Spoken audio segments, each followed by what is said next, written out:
As the reigning 8-time champion of the transmigration department, I'm deeply traumatized by the idea of having fight with the fake heiress.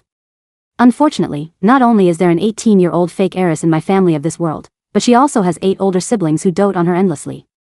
Seriously, the stereotypical real versus fake heiress plot is driving me crazy. I retreat into the depths of my mom's womb immediately, my tiny hands clamping down on the umbilical cord. My refusal to leave my mom's body is absolute.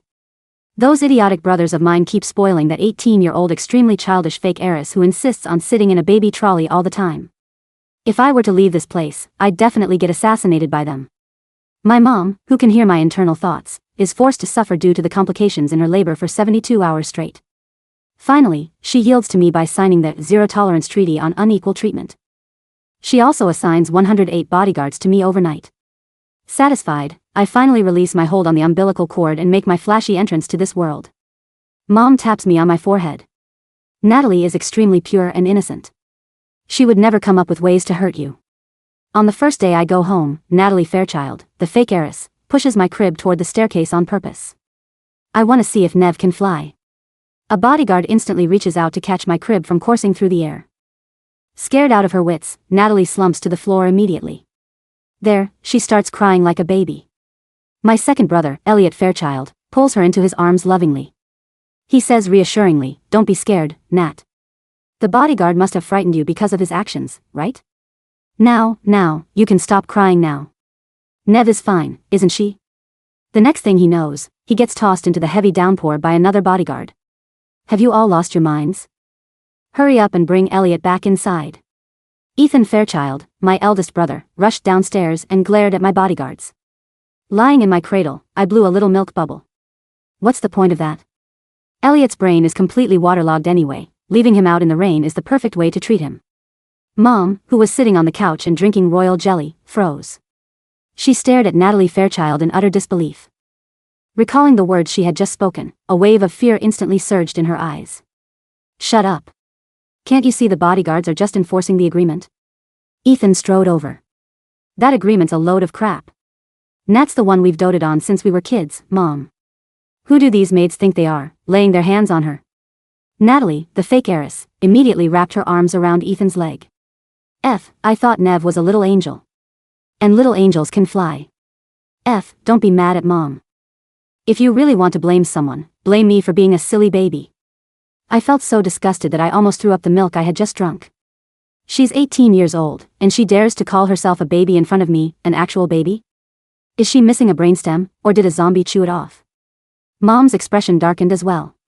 Previously, she found Natalie adorable, but now that she had my inner thoughts providing a live commentary, Natalie's voice was likely grating on her ears. Ethan helped Natalie up, his heart aching for her. Nat, you're the most innocent baby. How could I ever blame you? He turned to look at my bodyguards icily. Get down on your knees in the courtyard and apologize to Nat right now. Otherwise, I'll make sure none of you can survive in Oak Ridge. Damien Lockwood, the captain of the bodyguards, took a step forward. Mr. Ethan, according to Article 4 of the agreement, anyone who shows favoritism or shields a mess. Natalie, when she attempts to harm Ms. Nevaeh, will be deemed an accomplice. The punishment stands as follows: 1 physical wake-up call and the forfeiture of 1 property under their name. Ethan was so furious that he jeered. He reached out to snatch the agreement from Damien's hand. This is absurd. I'll tear this scrap of paper up today. Let's see which of you dares to touch me. In the blink of an eye, shreds of paper were scattered all over the floor. After quietly watching Ethan throw his tantrum, Damien snapped his fingers, and over a dozen bodyguards whipped out identical copies of the agreement in perfect unison. Mr. Ethan, the 91 men outside all have copies of the agreement as well. Do you plan to tear them up one by one, or by the pound? I kicked my short little legs in the cradle with satisfaction. I'm dying. After conquering 8 worlds, I've learned that I have to be 2 steps ahead of my enemies. Mom cleared her throat to hide the amusement in her eyes. Ethan, it's written in black and white, and your father personally stamped it with the company seal. Are you trying to breach the agreement? Ethan was just about to argue when his gaze swept over me, who was lying in the cradle and blowing milk bubbles. For some reason, all his anger melted away. Noticing that things were not in her favor, Natalie immediately clutched her chest. My chest hurts so much. Am I going to die? Ethan panicked in a heartbeat. He held her and yelled for the private doctor. With a straight face, Damien waved his hand, and 2 bodyguards immediately stepped forward and seized Ethan. Before he could utter a single word of protest, Ethan was tossed out into the torrential rain. Damien swiped on his digital tablet. Mr. Ethan, you violated Article 7 of the agreement by threatening and enforcement personnel. Hence, your villa in Rosemont Manor in the south of the city now belongs to Ms. Nevaeh. I yawned and closed my eyes in satisfaction, preparing to sleep. Meanwhile, Natalie curled up on the couch, her eyes filled with venomous resentment. The next day, I lay in my cradle, staring blankly at the ceiling. The rain was so heavy last night. Surely all that water in Ethan's and Elliot's brains must have been flushed out by now. Mom was teasing me with a rattle. When she heard my thoughts, her hand froze, and the corner of her mouth twitched despite herself. Just then, my third oldest brother, Edward Fairchild, kicked the door open and barged in. Mom, have you lost your marbles? Ethan and Elliot were out in the rain all night, and now they're lying in the hospital with a 104-degree fever. Pointing at my cradle, he demanded, you're abandoning your sons for this little gremlin who can't even speak. Without sparing him a single glance, I continued blowing milk bubbles. Who is this little gremlin calling a little gremlin? I can't believe a scrawny weakling who can't even kick down a security door dares to come here and bark at me. Mom set the rattle down, her gaze turning cold. Watch your tongue, Edward. Nev's your biological sister. Natalie seized the opportunity to lean over the cradle and raise a baby bottle that was still steaming hot, aiming it right at my face. Nev, you must be hungry too. Let me share my milk with you. As the scalding milk was about to drench my face, I screamed at the top of my lungs. Damien materialized out of nowhere like a ghost, seizing Natalie's wrist and twisting it in one swift motion. The very next second, the hot milk landed squarely on the back of her own hand. Natalie yelped and fell backward onto the floor before blowing on the raw, red skin of her hand. Malice flashed across her eyes, but she instantly switched gears, bursting into tears. Ed, save me. Mr. Lockwood is going to beat me to death. Edward immediately rushed over and held Natalie. Look at what Nat has been reduced to, Mom. She was kind enough to give this little gremlin some milk, and you guys respond with such cruel violence? She's only 18, she's also a baby who needs to be coddled. I couldn't help but roll my eyes in the cradle. An 18-year-old baby? Please, she literally has to buy a full-priced adult ticket just to see the monkeys at the zoo. Mom took a deep breath. She was visibly disgusted. If she really thinks she's a baby, she can go sleep in a crib. Quit putting on an act in front of me. Edward's eyes widened in utter disbelief. How can you be so biased, Mom? I'm going to let my 50 million fans see exactly how this little gremlin and her biased biological mother bully Nat. Right after saying that, he whipped out his phone and started a live stream. Natalie instantly shrank back, huge teardrops rolling down her cheeks. Ed, please don't. Your fangirls will come after Nev because of this. Despite saying that, her body leaned right into the camera frame. Don't be mean to Mom. It's all my fault. I shouldn't have grown up. I'll be good from now on, Mom. Please don't kick me out. The live chat immediately exploded. Goodness, that baby is pure evil. She's already this domineering right after being born? Don't be afraid, Nat. We'll always support you.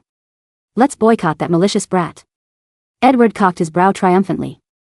See that, Mom? The eyes of the masses are sharp.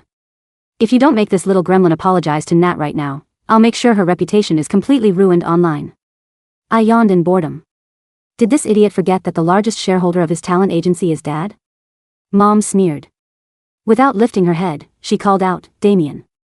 Damien pulled out the agreement in an instant. Mr. Edward, pursuant to Articles 12 and 35 of the agreement, you have condoned Ms. Natalie's attempt to scald Ms. Nevaeh, and you have utilized your public influence to slander Ms. Nevaeh. You'll be blacklisted for 1 year, all your endorsements will be terminated, and your income for this year will be confiscated as compensation for Ms. Nevaeh's emotional distress. Edward froze for a moment before bursting into laughter. You're going to blacklist me? How dare a lowly bodyguard like you run your mouth here? Ignoring his mockery, Damien simply said into his walkie-talkie, do it. In less than 3 seconds, Edward's live stream was forcibly shut down. Immediately after, his manager called. Edward, the company just pulled you from all scheduled appearances for the entire year. All your endorsements have been terminated, and you have to pay astronomical breach of contract penalties. Edward stormed out the door, leaving Natalie frozen in place. Slowly, she balled her blistered, red hand into a fist, and a creeping coldness filled her eyes. On the day I turned a month old, the Fairchilds booked the most luxurious hotel in the entire city to host a banquet. I lay peacefully in my cradle. These demons are definitely going to stir up trouble again today. Mom stood beside my cradle, gently patting my little tummy, her eyes filled with reassurance. While the guests were showering me with flattery, my fourth oldest brother, Emerson Fairchild, my fifth oldest brother, Evan Fairchild, and my sixth oldest brother, Ezra Fairchild, walked in and gathered around Natalie. Everyone's attention was instantly drawn to them. Natalie wore an exaggerated pink puffy dress and a large rhinestone-encrusted bow on her head, hugging a teddy bear. "Ev, is it really okay for me to dress like this? Won't I steal Nev's spotlight? I almost threw up the milk from the night before. Whose baby dresses like a pink poisonous mushroom that came to life?" Evan was a race car driver with the most flamboyant personality. He threw his arm around Natalie's shoulders. "You look great in everything you wear, Nat. You'll always be the most spoiled little princess in our family." Ezra was a painter, and he gently stroked Natalie's head. "Even though Nev's the guest of the hour, you are forever number one in your brothers' hearts." The guests around them looked at one another in awkward silence. Natalie skipped over to my cradle. "Happy 1-month-old, Nev. I prepared a gift for you." Then, she pulled out a rattle. "I bought this with my allowance. You won't dislike it, right, Nev?" Batting her eyelashes, she abruptly swung the rattle toward my face. In the blink of an eye, a sharp spike on its edge went straight for my eye. I lifted my eyelids disdainfully. "Seriously, this stunt again?" Out of the 8 worlds I fought my way through, 5 fake heiresses pulled this same stunt. Is your manual for stirring up trouble wholesale from the same supplier? Even though this body was sluggish, my combat instincts were still intact. I swung my chubby little arm and smacked the rattle aside. The sharp spike grazed right past my cheek. In a heartbeat, Damien wrenched the rattle from her grip. Natalie conveniently tumbled into Evan's embrace and burst into aggrieved tears. "Why did you take my gift, Mr. Lockwood? I just wanted to play with Nevada." "Why'd you hit me, Nev?" Evan instantly flew into a rage. "How dare a lowly bodyguard like you lay a hand on Nat?" Damien's expression was grim as he thrust the rattle in front of Evan's face. "Mr. Evan, if this spike had pierced Ms. Nevaeh's eye, they wouldn't just be playing around anymore." Evan was stumped for a moment before curling his lip indifferently. "Isn't it just a cheap toy that wasn't polished properly? It's not like Nat did it on purpose. Do you really need to blow things out of proportion like this?" With that, he clapped his hands, and a waiter pushed a display case forward. Inside it sat a dazzling and radiant diamond tiara. "Ignore them, Nat. This is a gift from Ezra and me. It might be Nev's 1-month celebration, but you will forever be our little princess." The entire venue went into an uproar. This tiara had fetched an astronomical price at an auction just a few days ago. Covering her mouth, Natalie was so thrilled that her tears were about to spill over. "Ev, easy, this is way too expensive. I can't accept it. Nev will be upset." Even as she spoke, her eyes were glued to the tiara, as if she wished she could put it on her head right that instant. Lying in my cradle, I watched them coldly.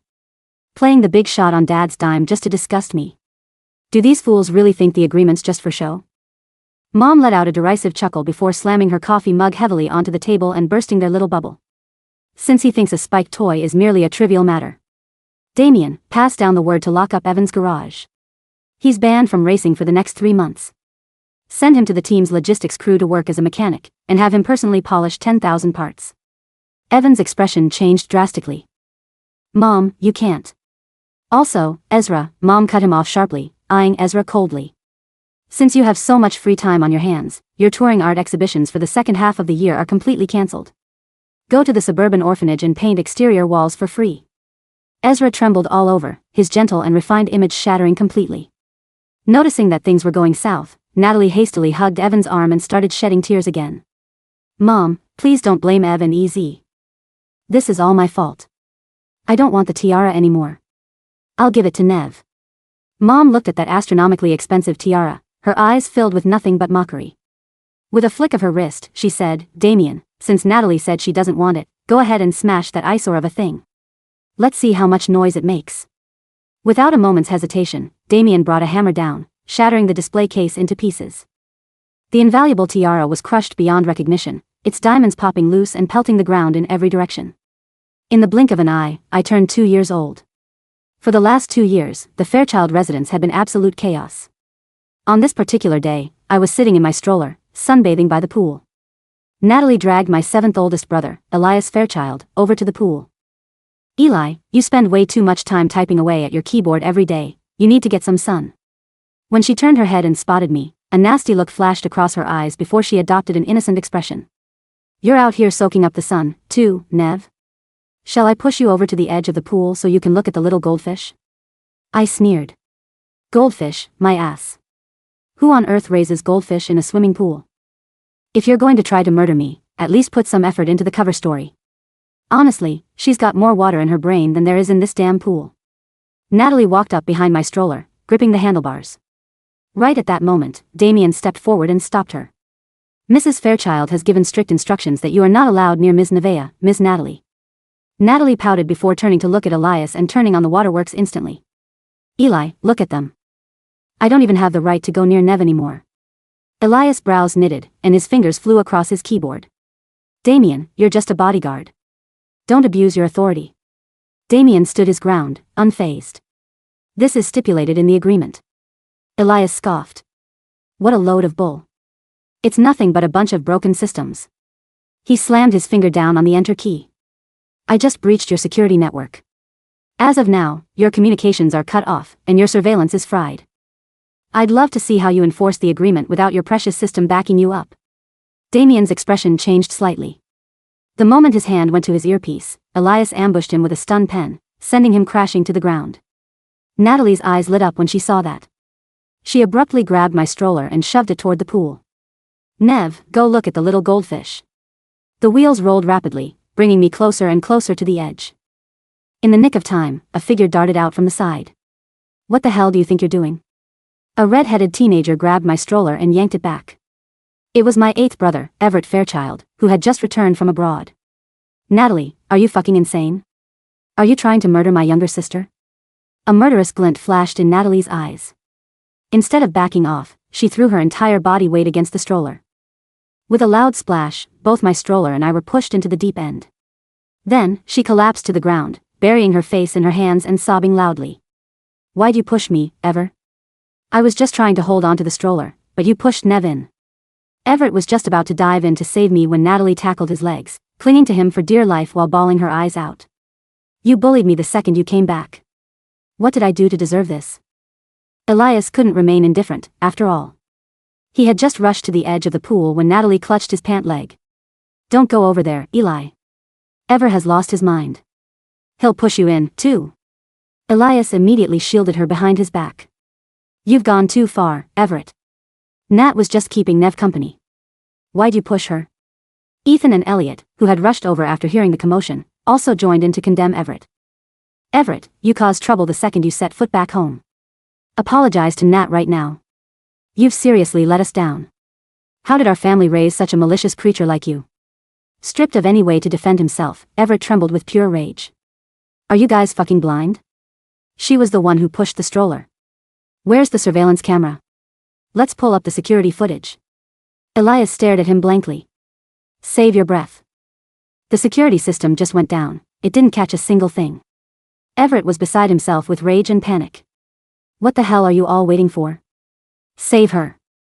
Ethan and Elliot looked utterly confused. Save who?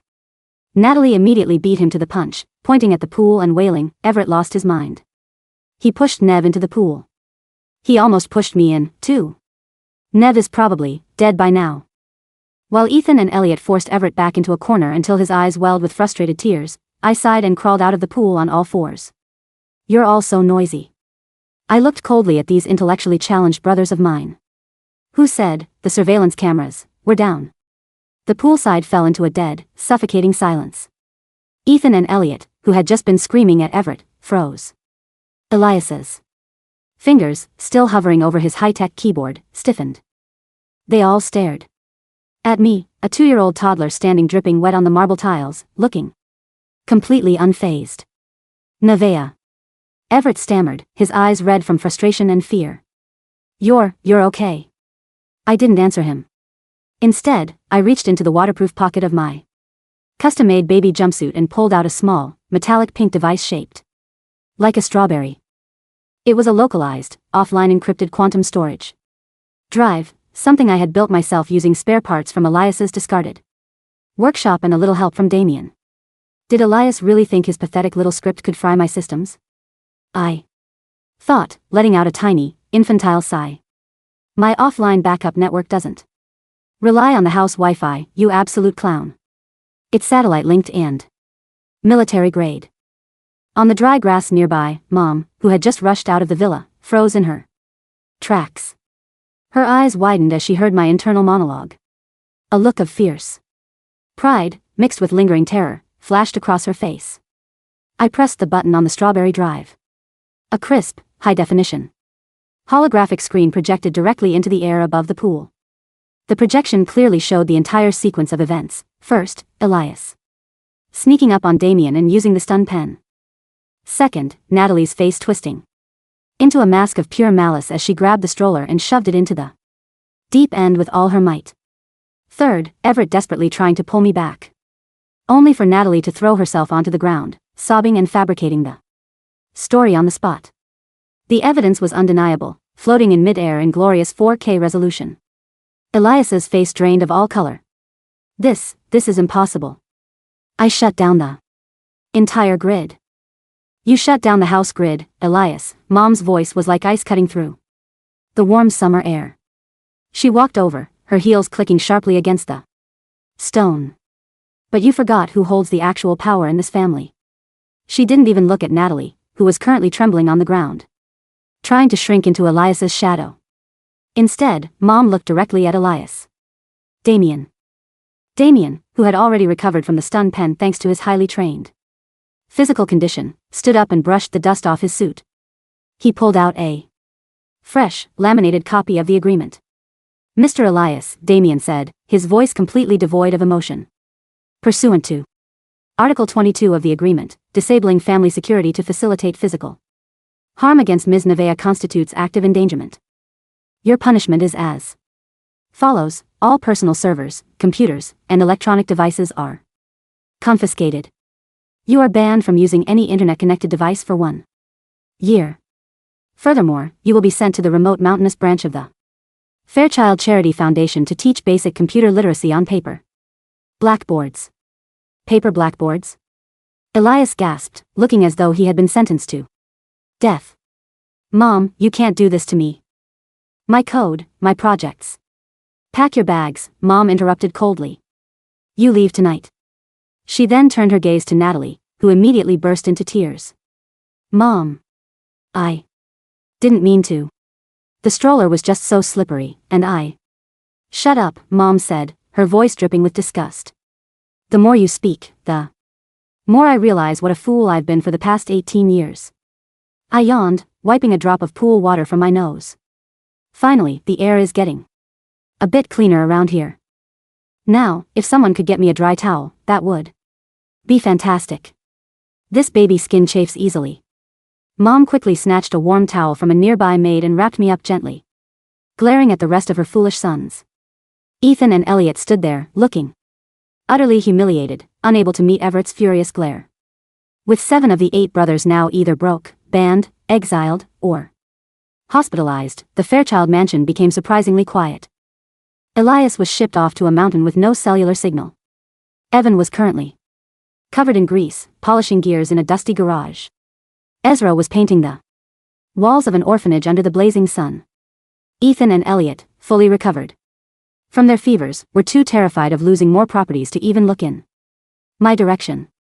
Only Everett remained by my side, acting like a giant, red-headed golden retriever, constantly bringing me toys and checking my milk temperature. But Natalie wasn't finished. She was a cockroach of the highest order, hardened by 18 years of unearned privilege. And her ultimate savior was about to return, Jonathan Fairchild, the patriarch of the family, who had been on a 6-month global corporate tour. Jonathan was a strict, traditional man who prided himself on family unity. Natalie had always been his favorite, innocent daughter. The day Jonathan's private jet landed, Natalie was waiting at the front gates. She had purposely applied makeup to make her skin look sickly pale, and she wore a simple, faded dress to look as pitiful as possible. When Jonathan stepped out of his limousine, Natalie threw herself into his arms, weeping uncontrollably. Dad. You're finally back. I was so scared. I thought I'd never see you again. Jonathan's brow furrowed as he hugged her. What's going on, Nat? Why do you look so thin? And where are your brothers? They've all been punished because of me, Natalie sobbed, burying her Face in his chest. Nevaeh. Nevaeh hates me, Dad. Mom has hired a small army of bodyguards, and they've exiled Elias, ruined Evan's career, and smashed the beautiful tiara the boys bought for me. I wanted to leave to make things easier. But I just wanted to wait until you came home to say goodbye. Jonathan's face darkened instantly. Absurd. A 2-year-old child causing this much chaos? Where is your mother? Inside the living room, I was sitting on a plush velvet cushion, chewing on a organic teething ring. Mom was sitting next to me, sipping tea, while Everett was building a giant Lego castle for me. The heavy double doors were thrown open. Jonathan walked in, his aura domineering and cold. Behind him, Natalie followed, looking like a kicked puppy. What is the meaning of this, Helen? Jonathan demanded, addressing Mom. I return home to find my sons banished, my daughter terrified, and the household run by a literal mercenary force of bodyguards. Mom didn't even flinch. She elegantly set her teacup down. Jonathan, if you had spent 5 minutes reading the reports I sent you instead of focusing entirely on your European mergers, you wouldn't be asking such foolish questions. I don't care about reports. I care about my family. Jonathan roared. He pointed a finger at me. You have ruined our sons' lives for the sake of a infant. Natalie is 18, she has been our daughter her entire life. How can you let this child displace her? I stopped chewing my teething ring and looked up at Jonathan. Ah, the final boss has arrived, I thought, my mind running through various scenarios. He has that typical arrogant CEO look. Thinks he can control everything with a wave of his hand. It's a pity his favorite innocent daughter is currently selling his company's proprietary data to his biggest rival. Mom's hand stiffened on her teacup. Her head snapped toward me, her eyes wide with shock. Selling company data? Natalie, standing behind Jonathan, smirked triumphantly, thinking she had won. But she didn't realize that her internal doom was already being broadcasted directly into Mom's mind. Let me think, my inner monologue continued casually. Natalie met with Marcus Murphy, the heir of the Murphy Group, 3 nights ago at the Blue Lotus Club. She promised him the blueprints for the Fairchild Group's new eco-engine in exchange for a bank account in Switzerland and a clean escape once she gets kicked out. She thinks she's so clever, but she used the mansion's guest Wi-Fi to send the encrypted files. Honestly, her cybersecurity knowledge is as shallow as a puddle. Mom's breathing grew shallow. The eco-engine was the Fairchild Group's multi-billion-dollar flagship project. If it got leaked, the company would face bankruptcy. Jonathan, Mom said, her voice incredibly calm, though her eyes were burning with a deadly light. Before you raise your voice in this house again, I suggest you ask your darling Natalie what she was doing at the Blue Lotus Club 3 nights ago. Jonathan blinked, momentarily thrown off. What are you talking about? Natalie was home 3 nights ago.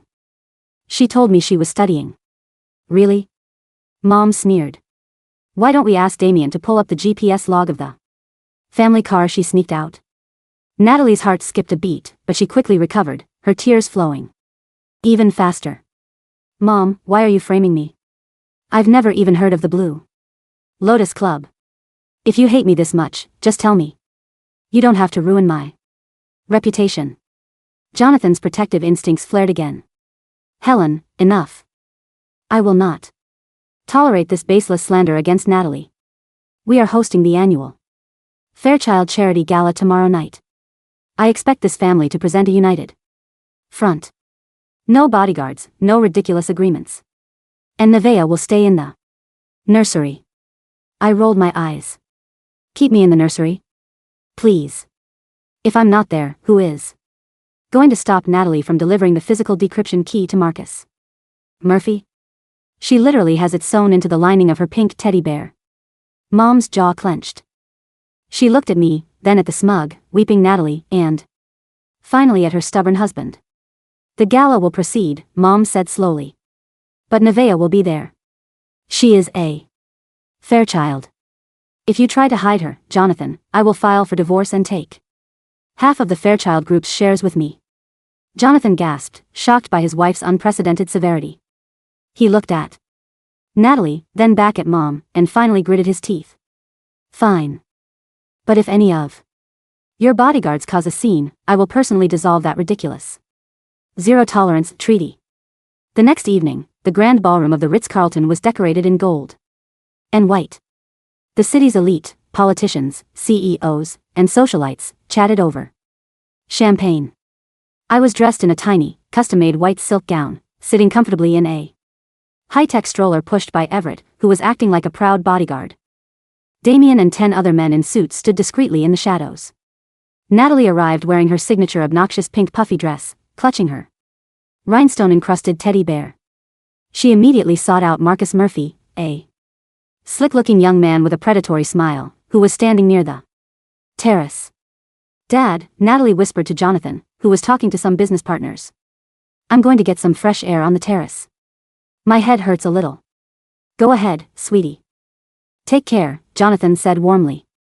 I patted Everett's arm and pointed toward the terrace. "Out," I said, mimicking a toddler's limited vocabulary.